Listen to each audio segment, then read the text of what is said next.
Hello दोस्तों, कैसे हैं आप लोग। हमारी आज की कहानी का नाम है ईर्ष्या। निधि की देवर की शादी थी। भाग दौड़ करके वह सब रिश्तेदारों की आवाभगत में लगी हुई थी। उसकी सासू माँ थी नहीं। घर में सिर्फ उसके ससुर, पति और देवर ही थे।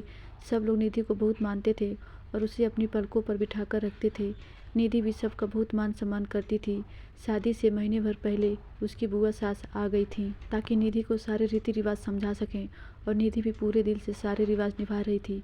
वह शादी के सब कामों के साथ साथ अपनी 3 साल की बेटी रूही को भी संभाल रही थी। बुआ सास तो उसकी प्रशंसा करती नहीं थकती थीं।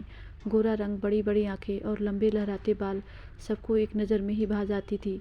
निधि को अपने पास बुलाकर बुआ जी बोली, निधि बहू, तुम पर तो पूरा विश्वास है मुझे। तुमने अच्छे से घर को संभाल लिया है। अब देखो दूसरी बहुरिया कैसी आती है, वह सबसे मिलकर चलती है कि नहीं। आप चिंता न करें बुआ जी, सालू बहुत प्यारी है और उसका व्यवहार भी बहुत अच्छा है। वो सबसे मिलकर ही चलेगी। निधि ने जवाब दिया। धीरे धीरे सब रिश्तेदार आ गए और खूब धूमधाम से निधि के देवर अनुज की शादी हो गई और सालू बहू बनकर घर में आ गई। लेकिन सालू ने देखा कि घर में हर कोई सिर्फ निधि निधि की रट लगाए रखता है। सब उसकी तारीफों की फूल बांध रहे थे।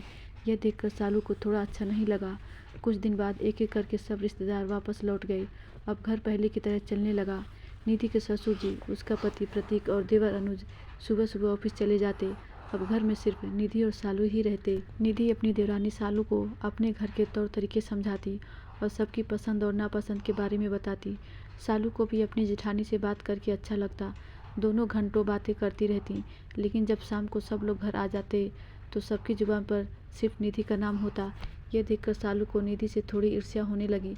लेकिन इन सब के बीच निधि की बेटी रूही अपनी चाची से काफ़ी घुल मिल गई थी। पूरा दिन वह अपनी चाची के साथ खेलती रहती थी और सालू भी उसको बहुत प्यार करती थी।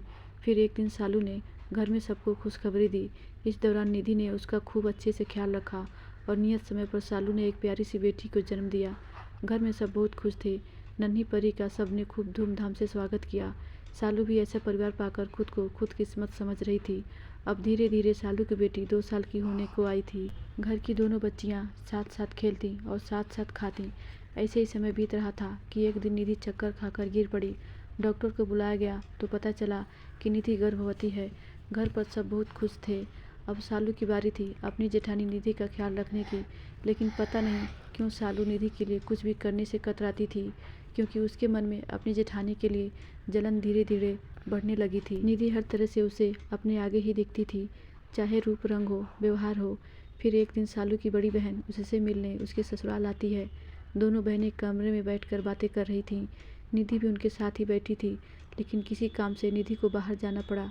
शाम को सबके घर वापस आने के बाद सबके मुंह पर निधि का नाम सुनकर सालू की बहन को बिल्कुल भी अच्छा नहीं लगा। उसने कहा, सालू, तुम्हारी शादी को 4 बरस हो गए, लेकिन अभी तक तुम इस परिवार में अपनी जगह नहीं बना पाई। जिसको देखो निधि निधि की रट लगाए रखता है। क्या तुम्हें अच्छा लगता है यह सब? नहीं दीदी, सच बोलूँ तो मुझसे यह सब बिल्कुल सहन नहीं होता। मुझे निधि भाभी से जलन होने लगी है। मैं देखती हूँ बिना मेकअप के भी वह बहुत सुंदर दिखती हैं और हर कोई सिर्फ उन्हें ही प्यार करता है। मेरा नाम तो कोई लेता भी नहीं है। सही कहा सालू, मैं भी यह सब देख रही हूँ। तुम्हें कुछ करना चाहिए। हाँ दीदी, और अब एक और चिंता मुझे यह हो रही है कि अगर निधि भाभी ने अब की बार बेटी को जन्म दे दिया तो घर में उनकी अहमियत और बढ़ जाएगी और मेरी रही सही अहमियत भी खत्म हो जाएगी। निधि भाभी जब हंसते मुस्कुराते बात करती हैं तो मैं अंदर तक जल भुन जाती हूँ। मैं क्या करूँ, कुछ समझ नहीं आ रहा।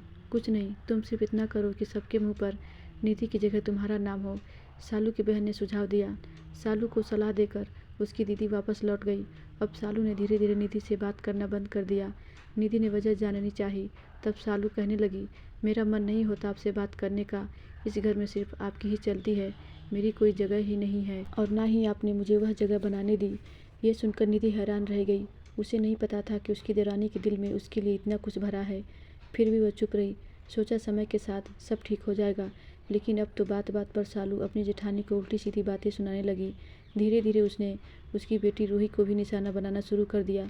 अपनी बेटी को रूही से अलग रखने लगी। निधि को यह सब बिल्कुल अच्छा नहीं लगता था, लेकिन घर की सुख शांति के लिए वह चुप ही रही। धीरे धीरे सालू की हिम्मत और बढ़ती गई।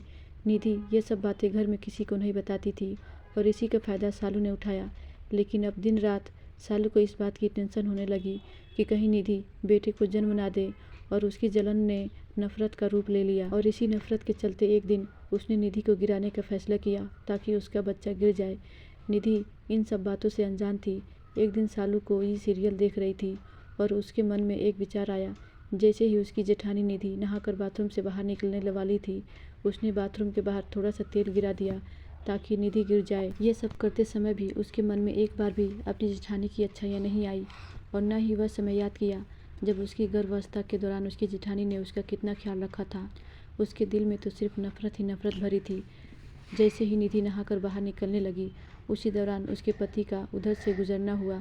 निधि गिरने ही वाली थी कि उसके पति प्रतीक ने उसे संभाल लिया, लेकिन फिर भी निधि को झटका लगा और वह दर्द से चिल्लाने लगी। प्रतीक उसको लेकर तुरंत हॉस्पिटल में भागा।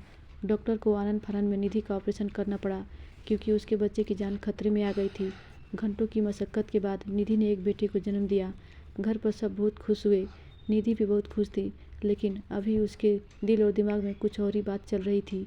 2 दिन बाद वह अपने बेटे को घर लेकर आई। जैसे ही सालू उसके पास आई, निधि ने कहा, सालू, मैंने तुम्हें अपनी छोटी बहन की तरह समझा, पर मुझे नहीं पता था कि तुम्हारे मन में मेरे लिए इतनी ईर्ष्या भरी है।